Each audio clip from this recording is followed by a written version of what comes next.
Hi friends, welcome back to my channel. ఇవాళ పిల్లలకి ఎంతో హెల్దీ అయిన ఒక రెసిపీని మీకు ఇంట్రడ్యూస్ చేస్తున్నాను. మీలో చాలామందికి తెలిసే ఉంటుంది, న్యూ బార్న్ బేబీస్ ఉన్న వాళ్ళ హౌసెస్లో ఒక 6-7 మంత్స్ క్రాస్ చేసిన బేబీస్కి ఖచ్చితంగా పీడియాట్రిషియన్ సజెస్ట్ చేసే ఫుడ్ ఏదైనా ఉంది అంటే రాగి. కంపల్సరీ పిల్లల డైట్లో రాగిని ఇంట్రడ్యూస్ చేయమని చెప్పేసి డాక్టర్స్ అయితే సజెస్ట్ చేస్తారు. ఎందుకంటే వాళ్ళు ఎదిగేటప్పుడు మంచిగా బోన్ వెయిట్, కాల్షియం వాళ్ళకి అవసరం కాబట్టి బోన్ వెయిట్ని గెయిన్ చేయడానికి, స్ట్రాంగ్గా వాళ్ళు ఈజీగా 11th మంత్ 12th మంత్ నుంచి నడవడానికి ఇది చాలా హెల్ప్ఫుల్గా ఉంటుంది.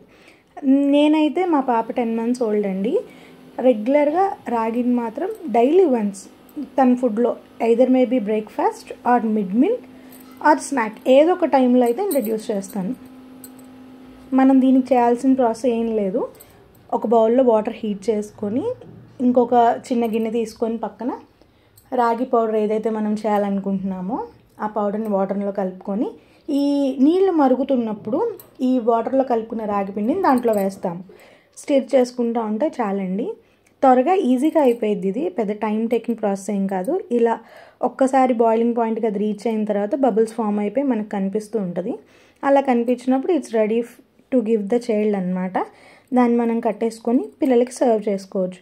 నిజంగా దీనివల్ల నేనైతే పర్సనల్గా ఎక్స్పీరియన్స్ చేసింది ఏంటంటే నా బేబీ గ్రోత్లో చాలా హెల్ప్ఫుల్గా ఇది ఉంది. మీరు కూడా ట్రై చేయండి.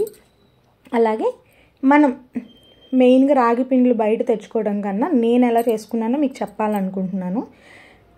రాగులు తీసుకొచ్చుకొని బాగా కడిగి శుభ్రంగా వాటిని ఒక గుడ్డలో కట్టేసుకొని ఓవర్ నైట్ ఉంచుకున్నా. అది మొలకెక్కిన తర్వాత వాటిని చక్కగా గ్రైండ్ చేసుకొని ఆరబెట్టుకొని గ్రైండ్ చేసుకొని పౌడర్ చేసా. ఈ పౌడర్లో తనకి న్యూట్రిషన్స్ వాల్యూస్ ఉండాలి అని చెప్పేసి ఆల్మండ్స్, క్యాష్యూస్ అంటే బాదం, జీడిపప్పు అవి ఒక 20, ఇవి ఒక 20, ఒక 1/2 kgకి నేను అట్లా వేసుకున్నాను. వాటిని కూడా బాగా కడిగి వేయించి పౌడర్ చేసి దీంట్లో కలిపా. ఈజీ డైజెషన్ ఉండాలి, ఎలాంటి ఇబ్బంది ఉండకూడదని చెప్పేసి జీలకర్ర, వాము అవి కూడా వేయించి పౌడర్ చేసి దీంట్లోకి యాడ్ చేసుకున్నా. న్యూట్రిషన్ వాల్యూస్ కోసం డ్రై ఫ్రూట్స్, ఈ జీలకర్ర, వాము ప్లస్ మొలకెత్తించిన మనకి రాగులతో వచ్చిన పౌడర్ ఇలా ఒక కంటైనర్లో స్టోర్ చేసుకుని అరౌండ్ ఒక 1 month నేను దీన్ని యూస్ చేస్తాను.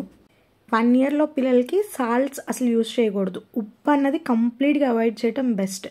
అలాగే షుగర్స్ కూడా అట్లీస్ట్ 2 years వచ్చే వరకు షుగర్స్ యూస్ చేయొద్దని మా పీడియాట్రిషియన్ అయితే సజెస్ట్ చేశారు. Please like, share and subscribe.